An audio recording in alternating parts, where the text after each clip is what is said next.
वाराणसी की सुबह हमेशा एक दिव्य और अलौकिक अनुभूति लेकर आती है, जहां पवित्र गंगा की लहरें सूर्य की पहली सुनहरी किरणों के साथ स्वर्ण की भांति चमकने लगती हैं।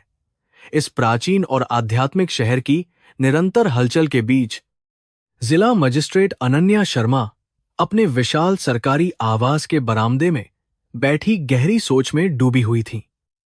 उनके चेहरे पर एक ऐसी गंभीर दृढ़ता और अडिग संकल्प था जो उनके उच्च पद की गरिमा को स्पष्ट रूप से दर्शाता था।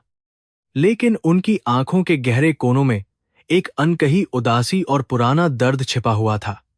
हवा में तैरती ताजी धूप और दूर स्थित मंदिरों की घंटियों की मधुर गूंज ने वातावरण को एक विशेष शांति प्रदान की थी, जैसे जैसे दिन का प्रकाश तेज होता गया।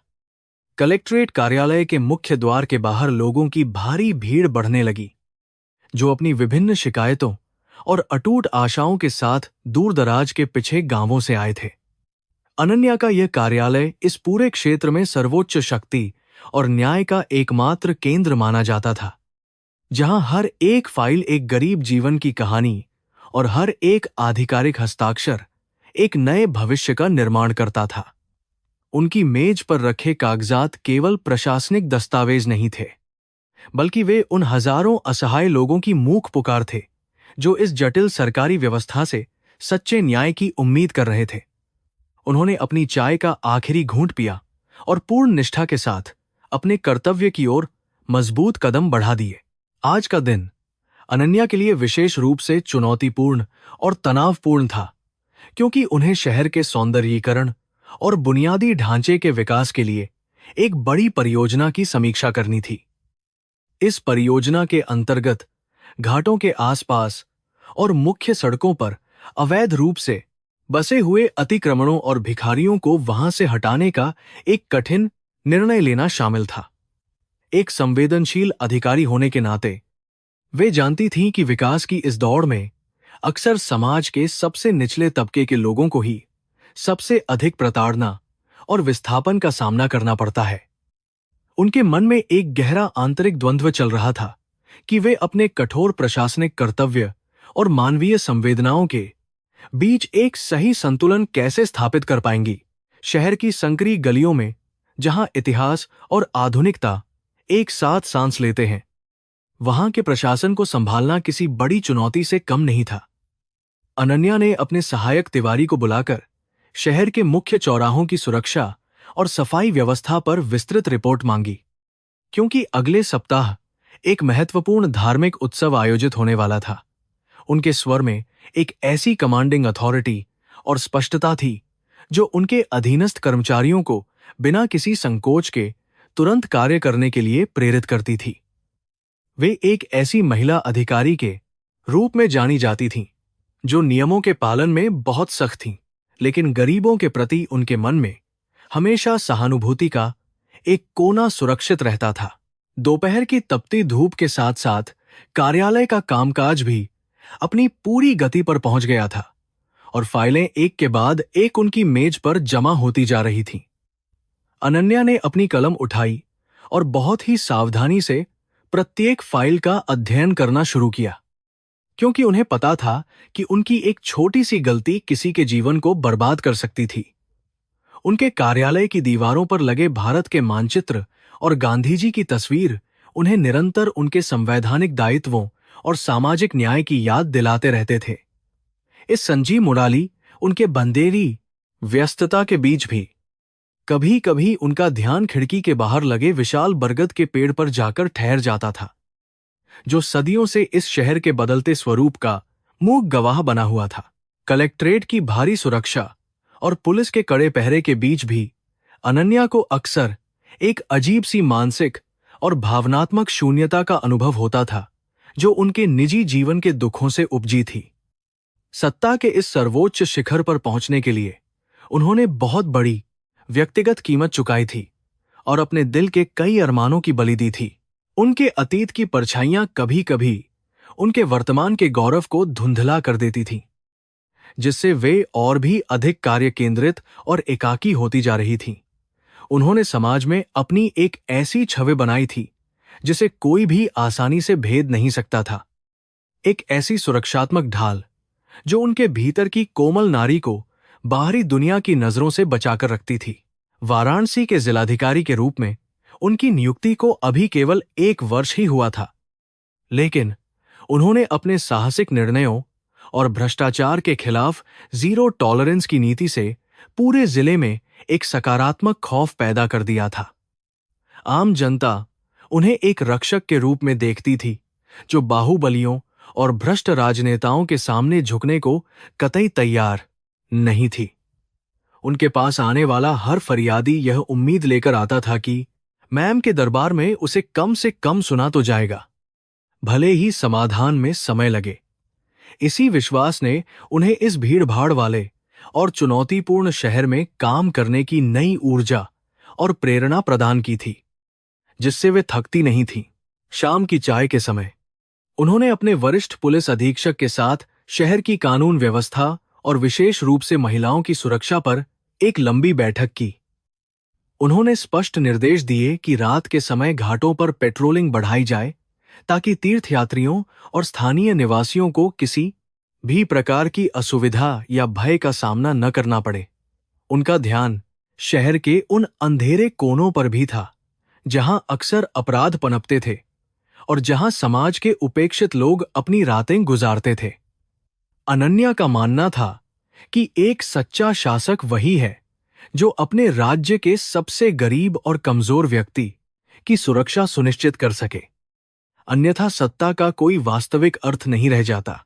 कार्यालय से बाहर निकलते समय उन्होंने देखा कि कुछ बुजुर्ग और दिव्यांग लोग अभी भी बरामदे में बैठे अपनी बारी का इंतजार कर रहे थे, ताकि वे अपनी गुहार लगा सके।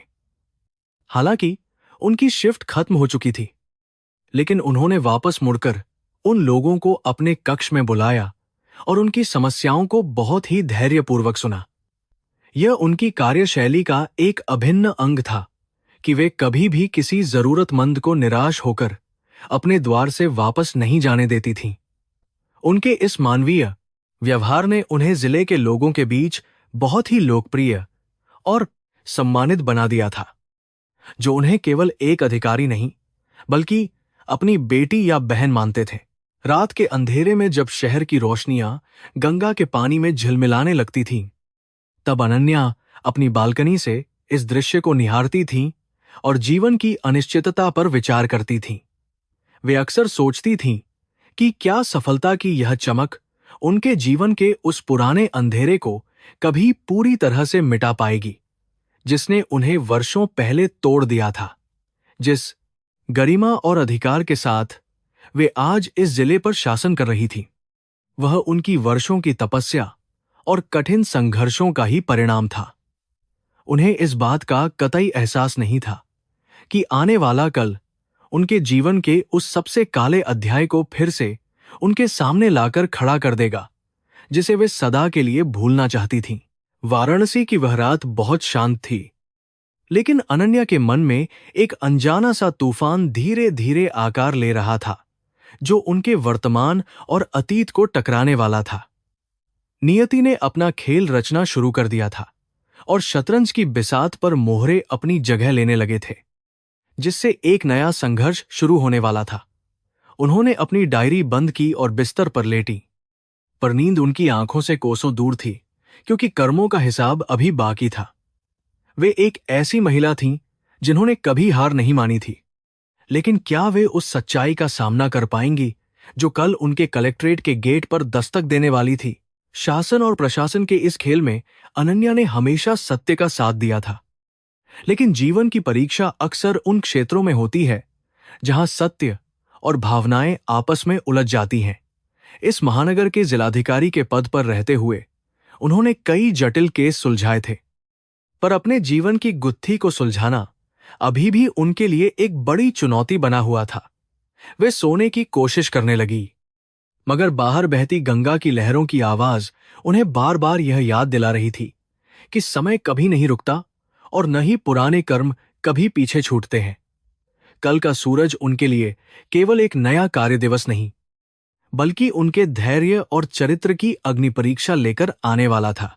सरकारी आवास के आसपास की सुरक्षा व्यवस्था चाक चौबंद थी। संतरी अपनी बंदूकों के साथ मुस्तैदी से पहरा दे रहे थे, जिससे एक अभेद्य किले का आभास होता था। अनन्या को यह सुरक्षा कभी कभी एक पिंजरे जैसी महसूस होती थी, जो उन्हें आम लोगों की वास्तविकताओं से दूर रखने का प्रयास करती थी।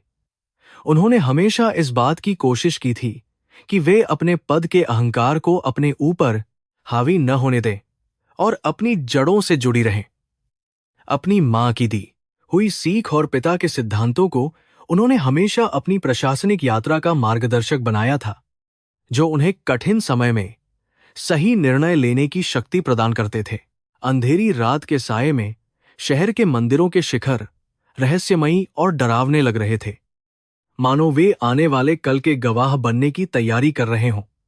अनन्या ने एक गहरी सांस ली और अपने मन को शांत करने का प्रयास किया, ताकि वे कल की चुनौतियों का सामना करने के लिए मानसिक रूप से तैयार हो सके। उन्हें नहीं पता था कि जिस समाज के निचले तबके को वे आज न्याय दिलाने की कोशिश कर रही हैं, उसी तबके का एक हिस्सा उनके व्यक्तिगत जीवन की सबसे बड़ी त्रासदी बनकर सामने आएगा। कलेक्ट्रेट के उस ऊंचे और भारी लोहे के गेट के पीछे एक ऐसा रहस्य छिपा था, जो कल सुबह उनके पैरों तले की जमीन खिसकाने वाला था। इस अध्याय का अंत अनन्या की एक छोटी सी प्रार्थना के साथ होता है, जिसमें वे भगवान शिव से शक्ति मांगती हैं कि वे अपने कर्तव्यों का निर्वहन पूरी ईमानदारी और बिना किसी भेदभाव के कर सकें। उनकी आंखों में थकान थी, लेकिन उनके मन में एक अटूट विश्वास था कि वे किसी भी परिस्थिति का सामना कर सकती हैं।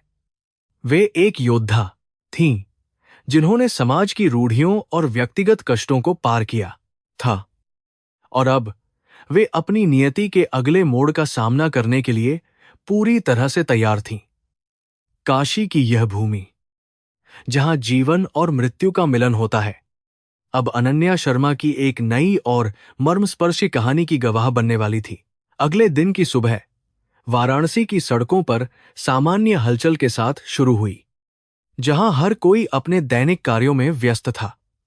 अनन्या अपनी नीली बत्ती वाली सरकारी गाड़ी में बैठकर कलेक्ट्रेट की ओर बढ़ रही थीं। उनके साथ सुरक्षा कर्मियों का एक भारी काफिला था। रास्ते में उन्होंने देखा कि शहर की सफाई व्यवस्था कल के निर्देशों के बाद कुछ सुधरी हुई थी, जिससे उनके चेहरे पर संतोष का एक हल्का भाव आया। फिर भी उनके मन में एक अजीब सी बेचैनी थी, जैसे कोई अनहोनी घटना उनका इंतजार कर रही हो, और हवा में कुछ भारीपन था। जैसे ही उनकी गाड़ी कलेक्ट्रेट के मुख्य लोहे के गेट के पास पहुंची, उन्होंने देखा कि वहां सामान्य से अधिक शोर, शराबा और धक्का मुक्की हो रही थी। पुलिस के सिपाही एक फटे पुराने कपड़ों में लिपटे हुए भिखारी को गेट से दूर धकेलने की कोशिश कर रहे थे, जो जमीन पर गिर गया था। वह व्यक्ति बार बार चिल्ला रहा था और अंदर जाने की जिद कर रहा था, जिससे सुरक्षा कर्मियों का गुस्सा और भी बढ़ गया था। अनन्या ने अपनी गाड़ी रुकवाई और बाहर की स्थिति को समझने के लिए शीशा नीचे किया, जहां धूल और पसीने की गंध हवा में घुली हुई थी।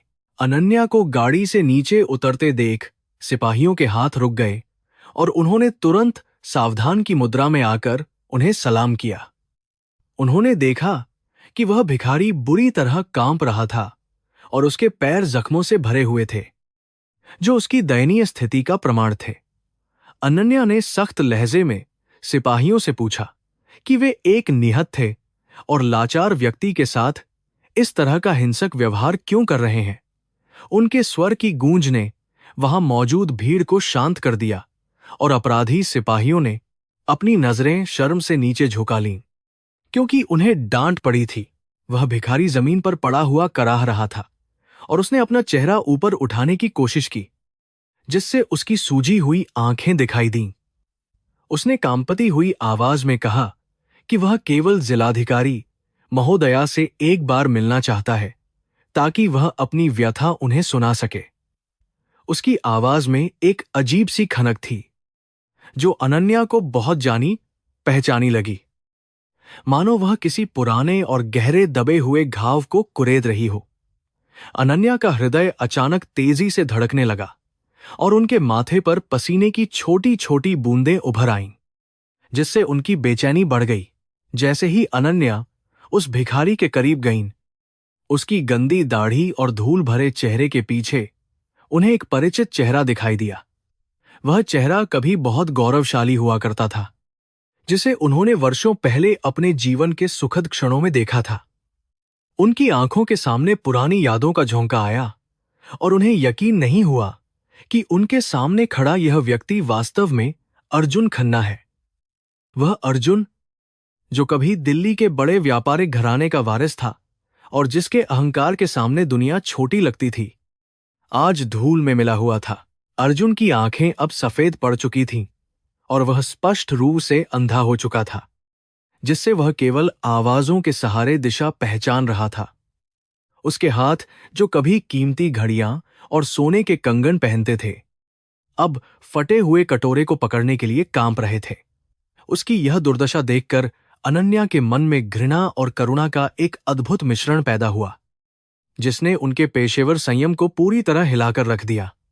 उन्हें समझ नहीं आ रहा था कि नियति ने इस अहंकारी व्यक्ति को इस हद तक कैसे और क्यों गिरा दिया, जो कभी अपार धनवान था। आसपास खड़े लोग और कर्मचारी बड़ी उत्सुकता से इस दृश्य को देख रहे थे, क्योंकि वे अपनी शक्तिशाली जिलाधिकारी को एक भिखारी के सामने स्तब्ध खड़ा देख रहे थे। अनन्या ने महसूस किया कि उनकी आंखों में आंसू आ रहे हैं, लेकिन उन्होंने तुरंत अपनी भावनाओं पर काबू पाया और खुद को सख्त बनाया। उन्होंने अपने सुरक्षा गार्डों को आदेश दिया कि इस व्यक्ति को सम्मान के साथ उनके कार्यालय के अंदर ले जाया जाए और पानी पिलाया जाए। लोग इस व्यवहार से हैरान थे, क्योंकि एक भिखारी को सीधे डीएम के कक्ष में ले जाना वाराणसी में सामान्य बात नहीं थी। कार्यालय के गलियारों में सन्नाटा छा गया था जब अर्जुन को सहारा देकर अनन्या के पीछे पीछे ले जाया जा रहा था, जो कि एक असाधारण दृश्य था। अनन्या की ऊंची एड़ियों की आवाज संगमरमर के फर्श पर गूंज रही थी, जो उनके भीतर चल रहे मानसिक द्वंद्व की गति को दर्शा रही थी। उन्होंने अपने निजी कक्ष का दरवाजा बंद कर लिया ताकि बाहर का कोई भी व्यक्ति उनकी बातचीत न सुन सके और गोपनीयता बनी रहे। वे अपनी बड़ी मेज के पीछे बैठ गईं, जबकि अर्जुन को सामने वाली आरामदायक कुर्सी पर बिठाया गया, जहां वह काफी असहज महसूस कर रहा था। कुछ मिनटों तक कमरे में भारी सन्नाटा छाया रहा, जिसे केवल छत पर चल रहे पुराने पंखे की आवाज ही बीच में तोड़ रही थी। अनन्या उसे गौर से देख रही थी। उसकी फटी हुई कमीज और उसके शरीर से आने वाली गरीबी की गंध उनके आलीशान दफ्तर के वातावरण से मेल नहीं खा रही थी। अर्जुन को अभी भी पता नहीं था कि उसके सामने बैठने वाली अधिकारी वही लड़की है जिसे उसने 10 साल पहले अपमानित करके घर से बाहर निकाल दिया था। उसके अंधेपन ने उसे इस कड़वी सच्चाई को देखने से रोक दिया था, लेकिन उसकी आत्मा शायद कुछ पहचान रही थी। आखिरकार अनन्या ने एक बहुत ही शांत और सधी हुई आवाज में पूछा कि वह कौन है और वाराणसी के कलेक्ट्रेट कार्यालय में क्या मांगने आया है। उनकी आवाज सुनकर अर्जुन के शरीर में एक सिहरन दौड़ गई और उसका चेहरा पीला पड़ गया, मानो उसने किसी मृत व्यक्ति की आवाज सुन ली हो। उसने कांपते हुए होंठों से पूछा कि क्या यह सचमुच अनन्या है, वही अनन्या जिसे उसने अपनी जिंदगी से मिटा दिया था। उसके स्वर में पछतावा और गहरा दर्द था, जो अनन्या के पत्थर जैसे मजबूत दिल को भी अंदर तक झकझोरने के लिए काफी था। अनन्या ने कोई सीधा उत्तर नहीं दिया, बल्कि वे चुपचाप अपनी यादों के उस अंधेरे गलियारे में चली गईं, जहां केवल तिरस्कार और आंसू भरे थे। उन्हें याद आया कि कैसे अर्जुन ने उनके परिवार की गरीबी का मजाक उड़ाया था और उन्हें समाज के सामने छोटा दिखाने का कोई मौका नहीं छोड़ा था। आज वही व्यक्ति उनके सामने दया की भीख मांग रहा था, और यह दृश्य किसी कड़े कर्म का साक्षात उदाहरण लग रहा था। उनके मन में एक पल के लिए बदला लेने की इच्छा जागी, लेकिन उनके प्रशासनिक संस्कार उन्हें ऐसा करने से रोक रहे थे। कमरे की दीवार पर लगी घड़ी की टिक टिक अनन्या को समय की शक्ति का एहसास करा रही थी, जो पल भर में राजा को रंक बना देता है। उन्होंने महसूस किया कि नियति ने उनके साथ जो खेल खेला है, वह उनके धैर्य की सबसे बड़ी परीक्षा है, जो उनके चरित्र को परखेगी। जिस पुरुष ने उन्हें बेसहारा छोड़ा था, वह आज खुद बेसहारा होकर उनकी चौखट पर न्याय की तलाश में भटकते हुए आया था। उन्होंने गहरी सांस ली और अपने चश्मे को ठीक करते हुए खुद को उन भविष्य की चुनौतियों के लिए तैयार किया जो अब शुरू होंगी। उन्होंने घंटी बजाई और चपरासी को आदेश दिया कि वह इस व्यक्ति के लिए कुछ भोजन और नया कपड़ा लेकर आए, क्योंकि वह भूखा लग रहा था। अर्जुन ने अपनी आंखों से आंसू पोंछते हुए कहा कि उसे भोजन नहीं बल्कि केवल माफी चाहिए, क्योंकि उसे अपने पिछले पापों की कड़ी सजा मिल चुकी है। अनन्या ने उसे टोकते हुए कहा कि इस कार्यालय में भावनाओं के लिए कोई जगह नहीं है और यहां केवल मानवता की भाषा समझी जाती है। उनके शब्दों में एक पेशेवर दूरी थी जो अर्जुन के दिल को सुइयों की तरह चुभ रही थी।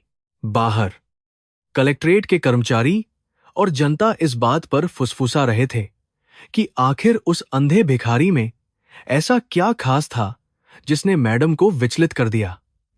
कुछ लोगों को लगा कि यह मैडम की महानता है, जबकि कुछ प्रतिद्वंद्वी इस घटना को किसी कमजोरी के रूप में देखने की कोशिश कर रहे थे। अनन्या जानती थी कि इस खबर को फैलने में देर नहीं लगेगी और जल्द ही शहर के प्रेस और राजनीतिक हलकों में हलचल मच जाएगी। उन्होंने तय किया कि वे इस मामले को संवेदनशीलता के साथ संभालेंगी ताकि उनके पद की गरिमा पर कोई आंच न आए। जैसे ही दोपहर ढली, अनन्या ने अर्जुन को एक सुरक्षित स्थान पर भेजने का प्रबंध किया, लेकिन उनके मन में चल रहे विचारों की आंधी अभी थमी नहीं थी। वह पुराना जख्म जो 10 साल पहले लगा था, आज फिर से हरा हो गया था और उसमें से रिश्ता हुआ दर्द उन्हें बेचैन कर रहा था। उन्हें पता था कि यह केवल एक मुलाकात नहीं थी, बल्कि एक लंबी यात्रा की शुरुआत थी जो उनके अतीत के रहस्यों को खोलने वाली थी। उन्होंने खिड़की से बाहर देखा, जहां आकाश नारंगी हो रहा था, जो एक बड़े बदलाव का स्पष्ट संकेत दे रहा था। अनन्या ने महसूस किया कि कर्म का चक्र वास्तव में निर्दयी होता है, जो हर किसी को उसके किए का फल भुगतने के लिए विवश कर देता है, चाहे वह कितना भी शक्तिशाली क्यों न हो। अर्जुन का पतन इस बात का जीवंत प्रमाण था कि धन और अहंकार कभी भी स्थायी नहीं होते और अंत में केवल व्यवहार ही बचता है। वे अपनी कुर्सी पर वापस बैठ गईं और अपनी अगली फाइलों को देखने लगीं। हालांकि उनका ध्यान बार बार उस असहाय चेहरे की ओर भटक रहा था। यह दिन उनके जीवन का सबसे भावनात्मक रूप से थकाने वाला दिन साबित होने वाला था। अब उन्हें उन यादों का सामना करना था जिन्हें उन्होंने बरसों से अपने मन की तिजोरी में बंद करके रखा था, ताकि वे अपनी नई पहचान बना सके। अर्जुन का आना उन यादों की चाबी की तरह था, जिसने पुराने दृश्यों को उनकी आंखों के सामने फिर से जीवंत कर दिया था। वे जानती थीं कि कल की सुबह उनके लिए और भी अधिक चुनौतियां लेकर आएगी, क्योंकि अतीत को दफनाना आसान है, लेकिन उसका सामना करना बहुत कठिन होता है। वाराणसी की इस पवित्र भूमि पर न्याय का असली नाटक अब शुरू हो चुका था, जहां हर पात्र अपने कर्मों में जलने वाला था। सूरज के ढलते ही कलेक्ट्रेट परिसर में सन्नाटा पसर गया, लेकिन अनन्या के हृदय में मची हलचल का कोई अंत नहीं था जो उन्हें शांति से बैठने नहीं दे रही थी। उन्होंने अपनी गाड़ी की चाबी उठाई और घर जाने के लिए निकलीं, लेकिन उनकी नजरें एक बार फिर उस गेट की ओर गईं जहां अर्जुन गिरा था।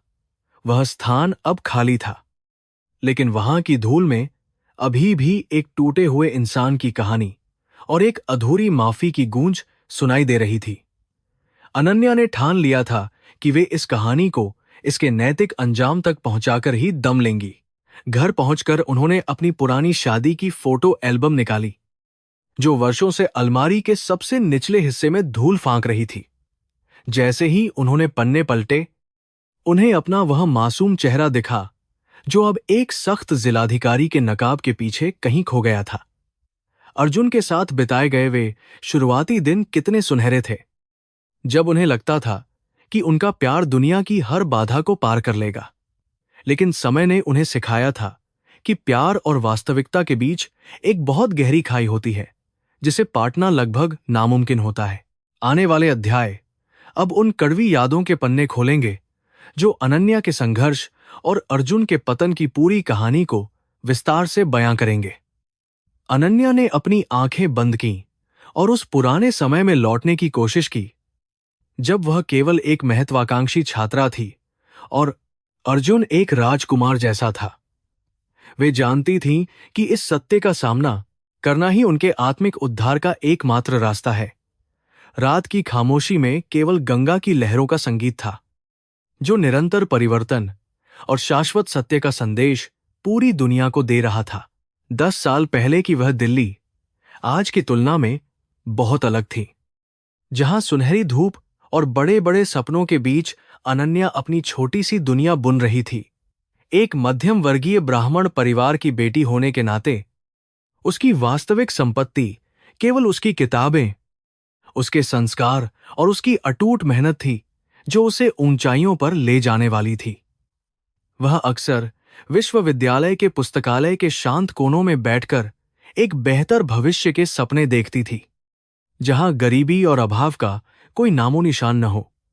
उसे क्या पता था कि नियति ने उसके लिए एक ऐसा मोड़ चुना है जो उसे जीवन की सबसे कठिन परीक्षा में डाल देगा।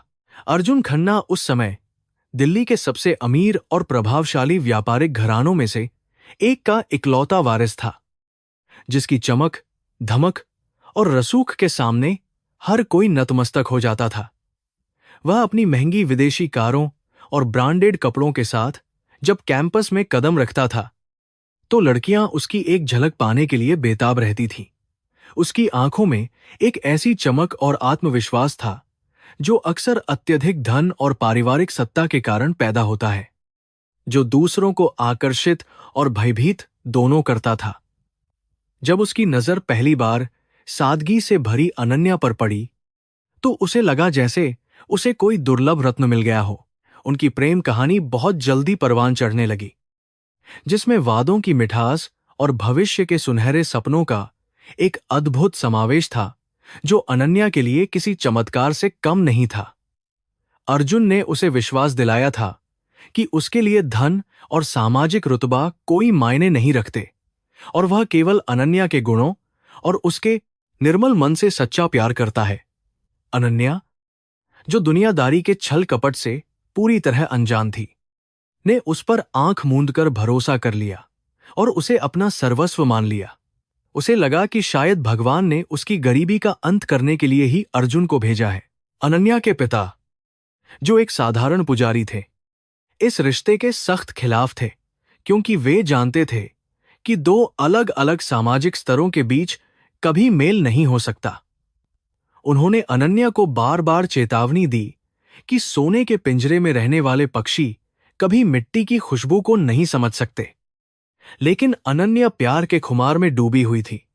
आखिरकार अपनी बेटी की जिद के आगे झुकते हुए उन्होंने इस विवाह के लिए अपनी मौन स्वीकृति दे दी। हालांकि उनका मन किसी अनहोनी की आशंका से हमेशा घबराता रहता था। वह शादी सादगी भरी थी, लेकिन अनन्या के लिए वह स्वर्ग का द्वार खुलने जैसा अनुभव था।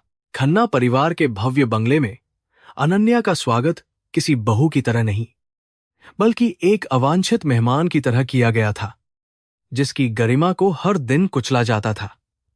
अर्जुन की मां उसे हमेशा उसके पिता की गरीबी और उनके छोटे से घर के लिए ताने देती थी, जिससे अनन्या का स्वाभिमान अंदर ही अंदर लहूलुहान होता रहता था।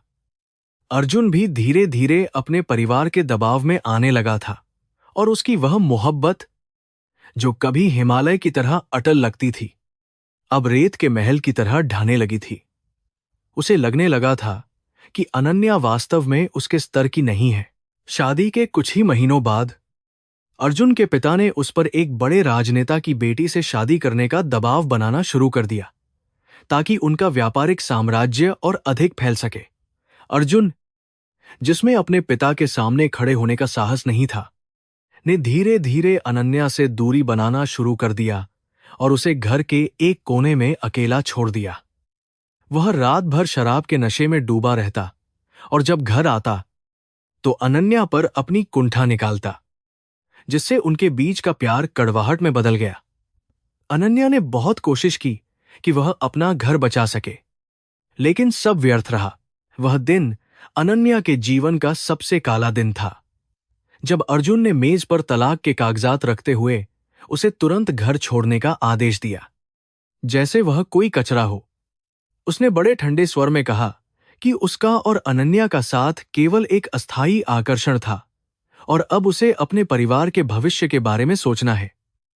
अनन्या की आंखों के सामने अंधेरा छा गया और उसे विश्वास नहीं हुआ कि यह वही व्यक्ति है जिसने कभी उसके लिए दुनिया से लड़ने का वादा किया था। उसके पास कहने के लिए कोई शब्द नहीं थे, केवल उसकी आंखों से बहते हुए खामोश आंसू थे। अर्जुन के पिता ने अनन्या के पिता को भी ऑफिस बुलाकर बुरी तरह अपमानित किया और उन्हें कुछ पैसे देकर यह सौदा खत्म करने की कोशिश की, जिसे उन्होंने ठुकरा दिया। उस वृद्ध पिता की आंखों में अपनी बेटी की बर्बादी देखकर जो दर्द था, उसने अनन्या के भीतर के स्वाभिमान को पूरी तरह से जगा दिया और उसे मजबूत बना दिया। अनन्या ने फैसला किया कि वह उन पैसों को छुएगी भी नहीं और अपनी मेहनत से अपनी एक नई पहचान बनाएगी जिसे दुनिया सलाम करेगी। उसने उस घर से केवल अपनी किताबें उठाईं और अपने पिता का हाथ पकड़कर बाहर निकल गई। उस रात दिल्ली की सड़कों पर भटकते हुए अनन्या ने महसूस किया कि दुनिया कितनी निर्दयी है और यहां केवल शक्ति और पद की ही पूजा की जाती है, भावनाओं की नहीं। उसने चांद की रोशनी में खुद से यह वादा किया कि वह एक दिन वापस आएगी, लेकिन एक पीड़ित के रूप में नहीं, बल्कि एक ऐसी शासक के रूप में जिसे कोई अपमानित न कर सके। उसके मन में जल रही बदले की आग ने उसे वह ऊर्जा प्रदान की जो उसे आने वाले कठिन वर्षों में संघर्ष करने के लिए चाहिए थी। उसने अपने आंसुओं को अपनी ताकत में बदल लिया और अपनी पढ़ाई शुरू की। प्रशासनिक सेवा ईएस की तैयारी करना अनन्या के लिए केवल एक करियर विकल्प नहीं था, बल्कि यह उसके अस्तित्व की लड़ाई थी जिसे उसे हर हाल में जीतना ही था। वह दिन रात एक छोटे से कमरे में बिना किसी सुख सुविधा के पड़ती रही, जहां कभी कभी उसे एक वक्त का खाना भी नसीब नहीं होता था, लेकिन उसका लक्ष्य स्पष्ट था। उसने अपनी पुरानी यादों को एक संदूक में बंद कर दिया ताकि वे उसकी एकाग्रता को भंग न कर सके, और वह केवल अपनी किताबों में ही अपना संसार खोजने लगी। उसकी मेहनत रंग लाई और उसने पहले ही प्रयास में सफलता प्राप्त की। जिस दिन यूपीएससी का परिणाम आया और अनन्या का नाम शीर्ष सूची में था, उस दिन उसके पिता की आंखों में खुशी के आंसू थे जो वर्षों के दुख को धो रहे थे। उसने साबित कर दिया था कि एक गरीब ब्राह्मण की बेटी भी अपनी बौद्धिक क्षमता और साहस से इतिहास बदल सकती है और ऊंचे महलों वालों को आईना दिखा सकती है। खन्ना परिवार ने भी यह खबर पढ़ी होगी, लेकिन अब अनन्या उनके पहुंच से बहुत दूर एक ऊंचे मुकाम पर पहुंच चुकी थी जहां वे उसे छू भी नहीं सकते थे। यह उसकी पहली नैतिक और सामाजिक जीत थी। अपनी ट्रेनिंग के दौरान उसने सीखा कि सत्ता का सही उपयोग कैसे किया जाता है और कैसे एक अधिकारी के रूप में वह समाज के सबसे निचले तबके की सेवा कर सकती है। उसने कभी भी अपने पद का अहंकार नहीं किया, क्योंकि वह जानती थी कि गिरने में देर नहीं लगती और समय का चक्र बहुत बलवान होता है जो किसी को नहीं छोड़ता। उसके दिल में अर्जुन के लिए अब न तो प्यार बचा था और न ही कोई विशेष नफरत, बल्कि केवल एक गहरी उदासीनता थी जो समय के साथ और गहरी होती गई। वह पूरी तरह से बदल चुकी थी। वाराणसी के जिलाधिकारी के रूप में उसकी नियुक्ति उसके लिए एक आध्यात्मिक यात्रा की तरह थी, जहां उसे अपने पिछले जीवन के सभी अवशेषों को गंगा में विसर्जित करना था। वह अपने कर्तव्यों का पालन इतनी कुशलता से कर रही थी कि सरकार और जनता दोनों ही उसके काम की प्रशंसा करते नहीं थकते थे, जिससे उसकी प्रतिष्ठा और बढ़ गई। लेकिन नियति ने उसके लिए एक और परीक्षा लिख रखी थी, जिसमें उसे अपने उसी अतीत का सामना करना था जिसे वह पीछे छोड़ आई थी। वह नहीं जानती थी कि अर्जुन किस हाल में है। आज जब वह अपने आलीशान दफ्तर की कुर्सी पर बैठकर उस पुराने एल्बम को देख रही थी, तो उसे महसूस हुआ कि समय ने अर्जुन से उसकी हर वह चीज छीन ली जिस पर उसे कभी बहुत घमंड था।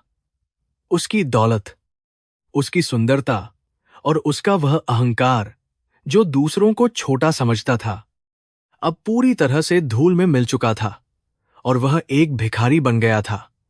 अनन्या को यह देखकर कोई खुशी नहीं हुई, बल्कि उसे मानव जीवन की नश्वरता और कर्म के सिद्धांत पर और अधिक गहरा विश्वास हो गया।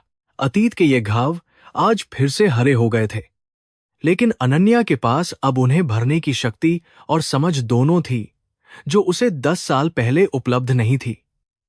उसने महसूस किया कि अर्जुन का उसकी चौखट पर आना शायद उसके अपने कर्मों का फल था, जो उसे अब भुगतना पड़ रहा था, और यह न्याय का एक अनूठा तरीका था। उसने एक लंबी सांस ली और एल्बम को वापस अलमारी में रख दिया, यह जानते हुए कि अब उसे भविष्य की ओर देखना है और इस स्थिति को संभालना है। वाराणसी की रात अब और अधिक शांत हो गई थी, लेकिन अनन्या के मन में विचारों की लहरें अभी भी शांत नहीं हुई थीं, जो उसे आने वाले कल के लिए तैयार कर रही थीं। उसे पता था कि कल जब वह अर्जुन से दोबारा मिलेगी, तो उसे एक जिलाधिकारी के रूप में अपना धर्म निभाना होगा, न कि एक आहत पूर्व पत्नी के रूप में। यही उसके चरित्र की असली पहचान होने वाली थी, और यही उसकी महानता को सिद्ध करने का अवसर था जो उसे ईश्वर ने प्रदान किया था। उसने अपने कमरे की बत्तियां बुझा दी और खिड़की से बाहर चमकते हुए तारों को देखने लगी, जो उसे याद दिला रहे थे कि अंधेरे के बाद ही असली रोशनी का महत्व समझ आता है।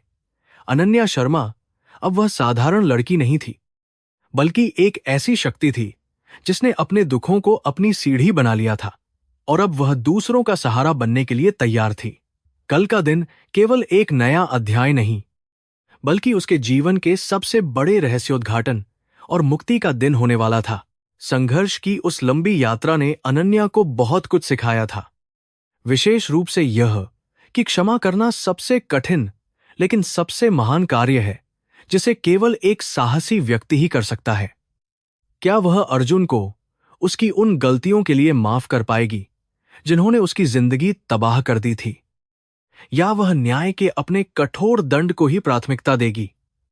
ये सवाल उसके मन में गूंज रहे थे जब वह धीरे धीरे नींद की आगोश में समाने लगी, जबकि बाहर काशी की गलियों में सन्नाटा पसरा हुआ था। कलेक्ट्रेट की दीवारों के पीछे आज एक ऐसी कहानी दफन थी जो कल सुबह पूरे शहर में चर्चा का विषय बनने वाली थी, और जिसका अंत किसी ने सोचा भी नहीं था। अनन्या के सपने में भी वही पुरानी गलियां और अर्जुन का वह हंसता हुआ चेहरा आया, लेकिन इस बार उसमें कोई दर्द नहीं था, केवल एक गहरी शांति थी। उसे लग रहा था कि शायद नियति ने उसे इस मुकाम पर इसलिए पहुंचाया है ताकि वह इस अधूरे रिश्ते को एक सम्मानजनक और न्यायपूर्ण अंत दे सके। इस अध्याय के साथ अनन्या के अतीत की परतें खुल चुकी हैं, और अब समय आ गया है कि हम वर्तमान की उस कठोर वास्तविकता का सामना करें, जहां एक राजा रंग बनकर खड़ा है। अर्जुन का पतन और अनन्या का उत्थान इस बात का जीवंत प्रमाण है कि कर्म कभी किसी को नहीं भूलता, और वह समय आने पर अपना हिसाब जरूर चुकता करता है। अगले भाग में हम देखेंगे कि कैसे अर्जुन का वह साम्राज्य मिट्टी में मिल गया और वह इस दयनीय स्थिति में पहुंच गया। अगले दिन कार्यालय पहुंचते ही अनन्या ने अपने सबसे भरोसेमंद सहायक तिवारी को अपने केबिन में बुलाया और उसे एक अत्यंत गोपनीय कार्य सौंपने का निर्देश दिया। उनके स्वर में एक ऐसी गंभीरता थी जिसे तिवारी ने पहले कभी महसूस नहीं किया था, जिससे उसे स्थिति की संवेदनशीलता का तुरंत आभास हो गया। अनन्या ने उसे उस अंधे भिखारी यानी अर्जुन खन्ना के पिछले 10 वर्षों के इतिहास की पूरी जानकारी जुटाने को कहा, लेकिन यह चेतावनी भी दी कि यह जांच पूरी तरह से व्यक्तिगत और गुप्त रहनी चाहिए। तिवारी ने बिना कोई सवाल पूछे सिर झुकाया और चुपचाप कमरे से बाहर निकल गया। दोपहर के समय तिवारी एक मोटी फाइल के साथ वापस आया, जिसमें खन्ना साम्राज्य के पतन की पूरी और दर्दनाक दास्तां विस्तार से दर्ज की गई थी।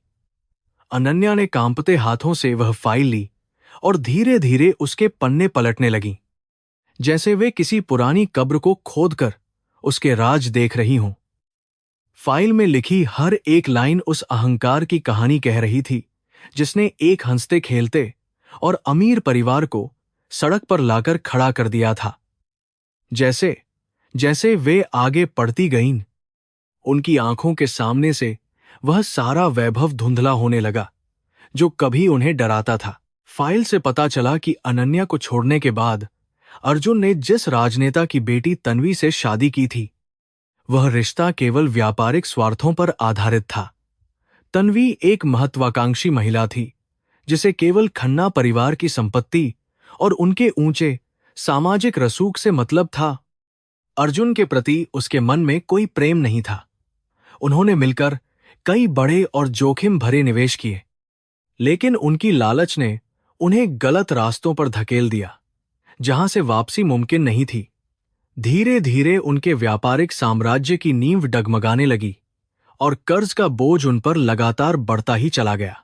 जब सरकारी जांच एजेंसियों ने उनके घोटालों की परतें खोलनी शुरू कीं, तो उनके सभी रसूखदार दोस्तों और रिश्तेदारों ने रातों रात उनसे अपना मुंह पूरी तरह से मोड़ लिया। अर्जुन के पिता, जो कभी दिल्ली के व्यापारिक गलियारों के बेताज बादशाह कहलाते थे, इस अपमान और भारी आर्थिक नुकसान को बर्दाश्त नहीं कर सके। एक सुबह वे अपने ऑफिस की कुर्सी पर मृत पाए गए। उनकी मृत्यु का कारण हृदय गति का रुकना बताया गया, लेकिन असल में वे टूट चुके थे।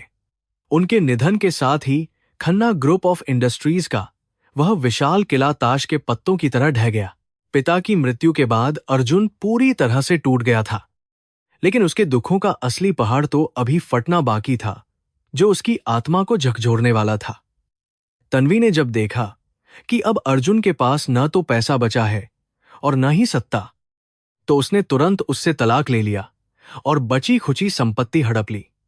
उसने अर्जुन को उस घर से निकाल दिया जिसे कभी उसके पूर्वजों ने बनाया था, और वह भी तब जब उसे अपनों के सहारे की सबसे ज्यादा जरूरत थी। अर्जुन अब पूरी दुनिया में अकेला रह गया था। उसके पास न रहने को छत थी और न खाने को रोटी। शराब और गम के नशे में डूबे रहने के कारण अर्जुन का मानसिक संतुलन बिगड़ने लगा और वह सड़कों पर पागलों की तरह भटकने के लिए मजबूर हो गया। एक दुर्भाग्यपूर्ण रात, जब वह अत्यधिक नशे में था, उसका एक भयानक कार एक्सीडेंट हुआ, जिसमें वह तो बच गया, लेकिन उसकी आंखों की रोशनी हमेशा के लिए चली गई। उस एक्सीडेंट ने उसे शारीरिक रूप से ही नहीं, बल्कि मानसिक रूप से भी पूरी तरह से लाचार और दूसरों पर निर्भर बना दिया। अस्पताल से बाहर निकलते समय उसके पास एक पैसा भी नहीं था और वह पहली बार एक लाचार भिखारी की स्थिति में आया। अंधा होने के बाद उसकी जिंदगी और भी नर्क बन गई, क्योंकि अब वह दुनिया को देख भी नहीं सकता था और न ही कोई काम कर सकता था। उसने दिल्ली की गलियारों में भीख मांगना शुरू किया, जहां कभी उसकी कारें धूल उड़ाती हुई निकलती थीं, लेकिन वहां उसे केवल अपमान और उपेक्षा ही मिली। किसी ने उसे नहीं पहचाना, और जिन्होंने पहचाना, उन्होंने उसकी मदद करने के बजाय उसके पतन का क्रूर मजाक उड़ाया, जिसे सुनकर वह फूट फूट कर रो पड़ता था। अंत में उसने शांति की तलाश में काशी आने का फैसला किया, ताकि वह गंगा के किनारे अपने पापों का प्रायश्चित कर सके। वाराणसी के घाटों पर पिछले 3 वर्षों से वह एक गुमनाम भिखारी के रूप में रह रहा था, जहां वह हर आने जाने वाले से दया की भीख मांगता था। उसे नहीं पता था कि जिस शहर में वह शरण लेने आया है, वहां की सर्वोच्च अधिकारी वही महिला है जिसका जीवन उसने कभी खुद तबाह किया था। वह अक्सर मंदिर की सीढ़ियों पर बैठकर अपने अतीत के बारे में सोचता और अपनी उन गलतियों पर पछताता था जिन्होंने उसे इस हाल में पहुंचाया।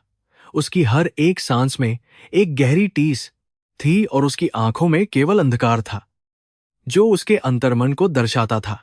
अनन्या ने फाइल बंद की और अपनी कुर्सी के पीछे सिर टिकाकर गहरी सोच में डूब गईं। उनकी आंखों से आंसू चुपचाप बहकर उनके गालों पर गिर रहे थे।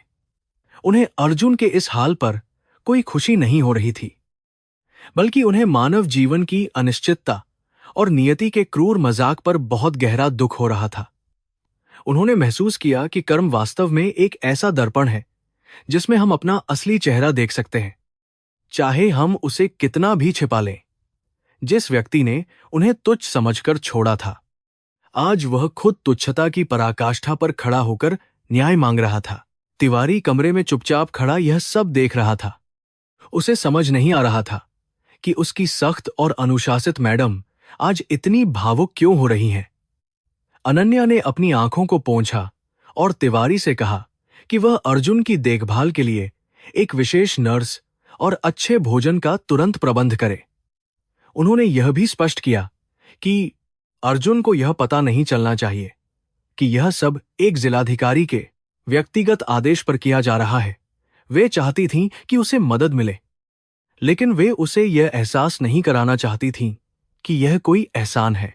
पूरे दिन अनन्या का मन अपने काम में नहीं लगा। उनका ध्यान बार बार उस अस्पताल के कमरे की ओर जा रहा था जहां अर्जुन को अस्थायी रूप से रखा गया था। उन्होंने अपने जीवन में कई उतार चढ़ाव देखे थे, लेकिन यह मोड़ उनके लिए सबसे अधिक चुनौतीपूर्ण और भावनात्मक रूप से थका देने वाला साबित हो रहा था। वे खुद से सवाल कर रही थीं कि क्या वे अर्जुन को माफ कर पाएंगी या उनका प्रशासनिक कर्तव्य उनके व्यक्तिगत घावों पर भारी पड़ेगा। न्याय की कुर्सी पर बैठकर व्यक्तिगत भावनाओं को अलग रखना उनके लिए एक बड़ी अग्निपरीक्षा बन गया था। शाम को वे बिना किसी सुरक्षा के अपनी पहचान छिपाकर उस छोटे से सरकारी अस्पताल में पहुंची जहां अर्जुन का इलाज चल रहा था और वह सो रहा था। उन्होंने दूर से उसे देखा। उसका चेहरा अब बहुत शांत लग रहा था, जैसे उसे वर्षों बाद पहली बार एक सुरक्षित छत और भरपेट भोजन मिला हो। उसके चेहरे की झुर्रियां उसकी संघर्षपूर्ण यात्रा की गवाह थीं और उसके कांपते हाथ अभी भी कुछ खोजने की कोशिश कर रहे थे। अनन्या का हृदय पसीज गया और उन्होंने पहली बार महसूस किया कि नफरत से ज्यादा कठिन तो किसी को माफ करना होता है। अस्पताल के गलियारे में चलते हुए उन्हें पुरानी यादों के साथ साथ एक नई जिम्मेदारी का एहसास हुआ जो उन्हें अब निभानी थी, चाहे वह कितनी भी कठिन क्यों न हो। उन्होंने महसूस किया कि नियति ने अर्जुन को उनके पास इसलिए नहीं भेजा कि वे उसका अपमान करें, बल्कि इसलिए भेजा कि वे उसे एक नया जीवन दें। वे एक जिलाधिकारी थीं और उनका धर्म कहता था कि वे अपने जिले के हर असहाय व्यक्ति की मदद करें, चाहे उसका अतीत जो भी रहा हो। यही उनके पद की मर्यादा थी और यही उनके संस्कारों की सबसे बड़ी जीत होने वाली थी। जब वे वापस अपने घर पहुंची तो उन्होंने भगवान शिव की प्रतिमा के सामने एक दिया जलाया और प्रार्थना की कि उन्हें सही निर्णय लेने की शक्ति और विवेक प्रदान करें। उन्हें पता था कि आने वाले दिन उनके लिए बहुत कठिन होंगे, क्योंकि समाज और राजनीति इस मुद्दे को अपने फायदे के लिए इस्तेमाल करने की कोशिश करेंगे। उन्हें अपनी छवि और अपने कर्तव्यों के बीच एक बहुत ही बारीक रेखा पर चलना था, जहां एक भी गलत कदम सब कुछ तबाह कर सकता था। फिर भी उनके मन में अब एक अजीब सी शांति थी जो पहले कभी नहीं थी। रात की खामोशी में उन्हें अर्जुन की वह कांपती हुई आवाज फिर से सुनाई दी, जो माफी मांग रही थी और अपनी व्यथा सुनाने के लिए तड़प रही थी। उन्होंने तय किया कि वे अर्जुन के साथ जो भी करेंगी वह न्यायपूर्ण होगा और उसमें प्रतिशोध की कोई गंध नहीं होगी, क्योंकि प्रतिशोध केवल विनाश ही लाता है। वे चाहती थीं कि अर्जुन अपनी गलतियों को समझे और एक बेहतर इंसान के रूप में अपनी बाकी की जिंदगी गुजारे, भले ही वे उसके साथ न हों। ये उनकी ओर से उसे दिया जाने वाला सबसे बड़ा दंड और सबसे बड़ा उपहार दोनों होने वाला था। अगले दिन सुबह उन्होंने एक प्रेस विज्ञप्ति तैयार करने का निर्देश दिया, जिसमें शहर के भिखारियों के पुनर्वास के लिए एक नई और व्यापक योजना की घोषणा की जानी थी। इस योजना के पीछे उनका मुख्य उद्देश्य अर्जुन जैसे हजारों लोगों को एक सम्मानजनक जीवन देना था, ताकि उन्हें भीख न मांगनी पड़े और वे आत्मनिर्भर बन सकें। वे चाहती थीं कि अर्जुन इस योजना का पहला लाभार्थी बने, लेकिन एक आम नागरिक के रूप में, न कि उनके पूर्व पति के रूप में। इस तरह वे अपने व्यक्तिगत और पेशेवर कर्तव्यों के बीच एक संतुलन बनाना चाहती थीं। वाराणसी के लोग अब इस बात की चर्चा कर रहे थे कि कैसे जिलाधिकारी महोदया ने एक अंधे भिखारी की जान बचाई और उसे अस्पताल में भर्ती करवाया, जो उनकी दयालुता का प्रमाण था। कुछ लोग इसे उनकी महानता कह रहे थे, जबकि कुछ लोग अभी भी इस रहस्य को सुलझाने की कोशिश कर रहे थे कि आखिर उस भिखारी में ऐसा क्या था। अनन्या इन सभी चर्चाओं से बेखबर अपने काम में जुटी थीं, क्योंकि उन्हें पता था कि असली लड़ाई तो अभी शुरू होनी है। उनका संकल्प हिमालय की तरह अटल था और उनकी मंशा गंगा की तरह पवित्र और निस्वार्थ थी। फाइल के आखिरी पन्ने पर अर्जुन के बैंक खातों की शून्य शेष राशि और उसकी नीलामी की गई संपत्तियों की सूची थी, जो किसी भी इंसान को दहला देने के लिए काफी थी। अनन्या ने उस फाइल को अपने दराज में ताला लगाकर बंद कर दिया, मानो वे अर्जुन के उस पुराने और दर्दनाक अध्याय को हमेशा के लिए दफन कर रही हों। अब एक नया अध्याय शुरू होने वाला था, जहां दर्द की जगह दया और नफरत की जगह न्याय लेने वाला था, जिसकी पटकथा खुद अनन्या लिख रही थी। वे अब उस अतीत से मुक्त होकर एक नई दिशा में अपने कदम बढ़ा चुकी थीं। अंधेरे के बाद प्रकाश का आना स्वाभाविक है, लेकिन उस प्रकाश को स्वीकार करना और उसमें चलना हर किसी के बस की बात नहीं होती, विशेष रूप से अर्जुन जैसे व्यक्ति के लिए। अनन्या को उम्मीद थी कि अर्जुन इस अवसर का लाभ उठाएगा और अपनी आत्मा के अंधेरे को भी दूर करने का प्रयास करेगा, जिससे उसे वास्तविक शांति मिल सके। वे एक मार्गदर्शक की भूमिका निभाने के लिए तैयार थीं, भले ही वे पर्दे के पीछे रहकर ही सब कुछ संचालित क्यों न करें। यही एक सच्ची और महान महिला की असली पहचान और उसकी सबसे बड़ी ताकत थी। इस अध्याय के अंत में अनन्या की आंखों में एक नई चमक थी, जो उनके आत्मविश्वास और उनकी करुणा का एक अद्भुत मिश्रण थी, जिसे कोई भी आसानी से देख सकता था। उन्होंने महसूस किया कि वे अब उस लड़की से बहुत ऊपर उठ चुकी हैं, जो कभी धोखे से टूट गई थी। अब वे एक ऐसी चट्टान थीं, जो दूसरों को सहारा दे सकती थी। काशी की लहरें अभी भी वही गीत गा रही थी, लेकिन अब उसमें अनन्या के लिए एक नया अर्थ और एक नई प्रेरणा छिपी हुई थी। उनकी यात्रा अब एक निर्णायक मोड़ पर पहुंच गई थी। वाराणसी की हवाओं में आज एक अलग ही कड़वाहट घुली हुई थी, जैसे कोई बड़ा तूफान आने वाला हो। शहर के नुक्कड़ों और चाय की दुकानों पर लोग जिलाधिकारी अनन्या शर्मा के बारे में कानाफूसी कर रहे थे। एक अज्ञात सूत्र ने स्थानीय मीडिया को यह खबर लीक कर दी थी कि जिस अंधे भिखारी की मदद जिलाधिकारी कर रही हैं, वह वास्तव में उनका पूर्व पति है। यह खबर जंगल की आग की तरह पूरे जिले में फैल गई, जिससे अनन्या की छवि पर सवाल उठने लगे थे। लोग उनकी नैतिकता और पेशेवर ईमानदारी पर उंगली उठाने लगे थे, जो उनके लिए बहुत कष्टकारी था। स्थानीय राजनेताओं ने, जो अनन्या की सख्त नीतियों से पहले ही परेशान थे, इस मौके का पूरा फायदा उठाने का फैसला किया। उन्होंने कलेक्ट्रेट के बाहर विरोध प्रदर्शन शुरू कर दिया, यह आरोप लगाते हुए कि जिलाधिकारी सरकारी संसाधनों का उपयोग अपने निजी संबंधों को सुधारने के लिए कर रही हैं। नारों की गूंज अनन्या के बंद दफ्तर तक पहुंच रही थी, जिससे वातावरण में तनाव और अधिक बढ़ गया था। वे मांग कर रहे थे कि अनन्या को तुरंत इस्तीफा देना चाहिए या उस भिखारी को शहर से बाहर निकाल देना चाहिए। यह उनके करियर का सबसे बड़ा राजनीतिक और व्यक्तिगत संकट बन गया था। मीडिया के कैमरों ने कलेक्ट्रेट के मुख्य द्वार को घेर लिया था। हर पत्रकार अनन्या का एक बयान लेने के लिए बेताब था। फ्लैश गन की रोशनी और चिल्लाते हुए पत्रकारों ने एक ऐसा माहौल बना दिया था जहां शांति से काम करना लगभग असंभव हो गया था। अनन्या के केबिन के बाहर सन्नाटा था, लेकिन अंदर वे एक गहरी मानसिक उथल-पुथल से गुजर रही थीं।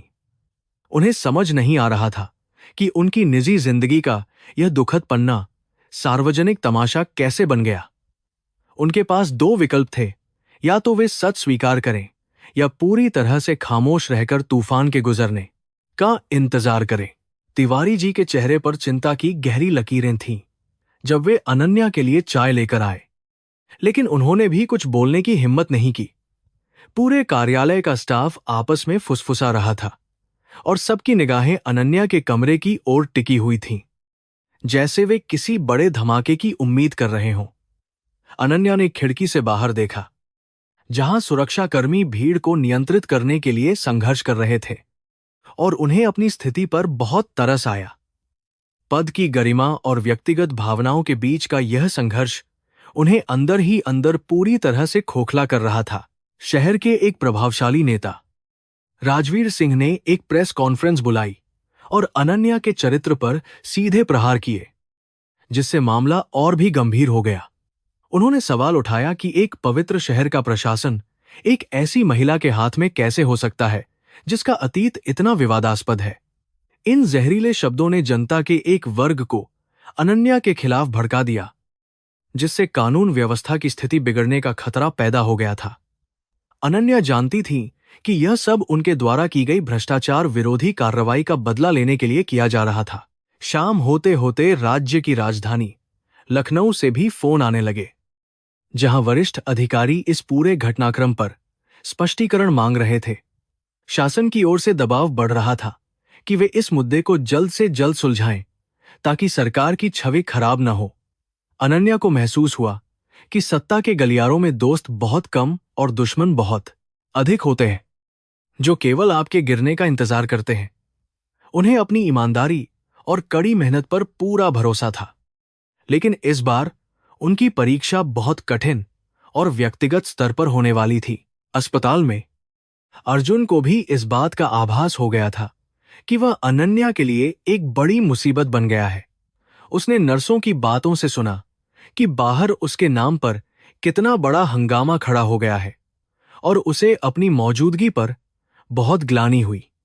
उसने मन ही मन सोचा कि वह चुपचाप वहां से चला जाए ताकि अनन्या की प्रतिष्ठा पर कोई आंच न आए, लेकिन उसका अंधापन और कमजोरी उसे बिस्तर से उठने की अनुमति नहीं दे रहे थे।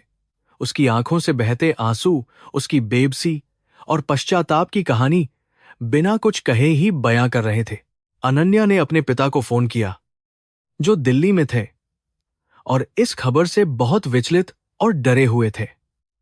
उन्होंने अनन्या से कहा कि वह अर्जुन को किसी आश्रम में भेज दे और इस विवाद से खुद को पूरी तरह से अलग कर ले। लेकिन अनन्या के मन में कुछ और ही चल रहा था। वे भागने वालों में से नहीं थीं और न ही वे किसी बेसहारा को बीच राह में छोड़ सकती थीं। उन्होंने अपने पिता को आश्वासन दिया कि वे सब कुछ संभाल लेंगी और उन्हें चिंता करने की कोई जरूरत नहीं है। उनके स्वर में एक ऐसी दृढ़ता थी जो केवल सत्य की शक्ति से ही आती है।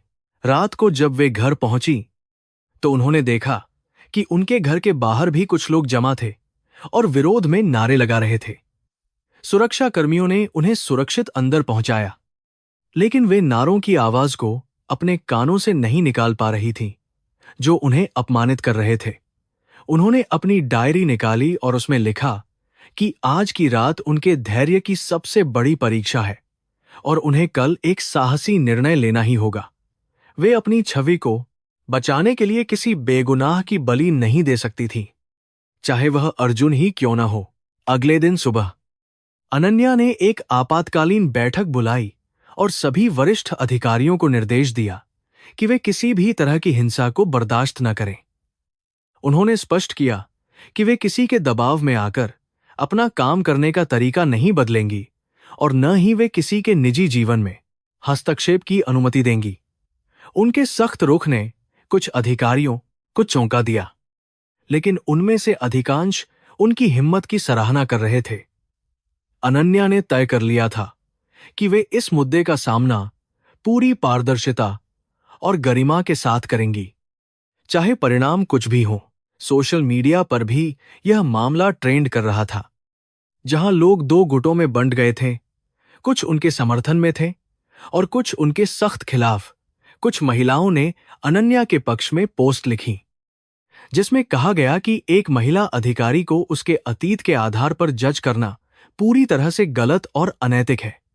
इस समर्थन ने अनन्या को थोड़ी मानसिक शांति दी, लेकिन वे जानती थीं कि असली लड़ाई उन्हें खुद ही और धरातल पर लड़नी होगी। उन्हें एक ऐसी योजना की आवश्यकता थी जो विरोधियों के मुंह हमेशा के लिए बंद कर सके। अनन्या ने अर्जुन से मिलने का फैसला किया ताकि वे खुद उससे बात कर सकें और उसकी राय जान सकें कि वह क्या चाहता है। जब वे अस्पताल पहुंची तो वहां का माहौल बहुत भारी था और अर्जुन का चेहरा डर के मारे पूरी तरह से सफेद पड़ गया था। उसने अनन्या की आहट पहचान ली और हाथ जोड़कर उससे विनती की कि वह उसे कहीं दूर छोड़ दे ताकि उसे और परेशानी न हो। अनन्या ने उसके कंधे पर हाथ रखा और बहुत ही शांत आवाज में कहा कि वह अब कहीं नहीं जाएगा और उसे डरने की जरूरत नहीं है। उस पल अनन्या को महसूस हुआ कि वे केवल एक अधिकारी नहीं है, बल्कि एक इंसान भी है जिसकी अपनी कुछ नैतिक जिम्मेदारियां होती हैं। उन्होंने अर्जुन से कहा कि जो कुछ भी हो रहा है वह उसका दोष नहीं है और उसे अपनी सेहत पर ध्यान देना चाहिए। अर्जुन की हिचकियों ने कमरे के सन्नाटे को तोड़ दिया। वह विश्वास नहीं कर पा रहा था कि जिस महिला को उसने इतना दुख दिया वह आज उसकी ढाल बनकर खड़ी है। अनन्या की आंखों में भी नमी थी, लेकिन उनका संकल्प अब पहले से कहीं अधिक मजबूत और अटूट हो गया था। वापस कार्यालय आकर उन्होंने एक प्रेस कॉन्फ्रेंस आयोजित करने का साहस भरा निर्णय लिया ताकि वे सीधे जनता और मीडिया से बात कर सके। तिवारी जी ने उन्हें चेतावनी दी कि यह जोखिम भरा हो सकता है, लेकिन अनन्या ने उनकी बात नहीं मानी और अपनी तैयारी जारी रखी। वे चाहती थीं कि लोग सच को उन्हीं की जुबान से सुने, न कि किसी तीसरे व्यक्ति की मनगढ़ंत कहानियों से। ये उनके जीवन का सबसे बड़ा जुआ था, जिसमें उनकी पूरी साख और करियर दांव पर लगा हुआ था, लेकिन वे तैयार थीं। प्रेस कॉन्फ्रेंस के दौरान अनन्या ने बहुत ही गरिमापूर्ण तरीके से स्वीकार किया कि अर्जुन उनके पूर्व पति हैं और आज उनकी स्थिति बहुत दयनीय है।